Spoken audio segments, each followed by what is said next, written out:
Vibe అనే పదం వినగానే మీకు ఈ సాంగ్ గుర్తొస్తుందా? అయితే వైబ్ అనే వర్డ్ మనం ఎకనామిక్స్లో కూడా వాడతాం. So this is a word called vibe session which is a combination of vibe plus recession. Vibe అంటే అర్థం ఏంటి? Mood, feeling. రిసెషన్ అంటే ఎకానమీ డీగ్రోవడం, నెగిటివ్ గ్రోత్లోకి వెళ్ళడం.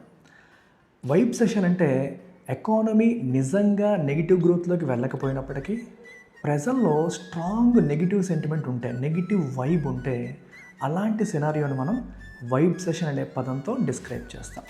2022లో అమెరికాలో జో బైడెన్ గవర్నమెంట్ని రిప్రజెంట్ చేయడానికి ఒక ఎకనామిస్ట్ ఈ వర్డ్ని యూజ్ చేశారు.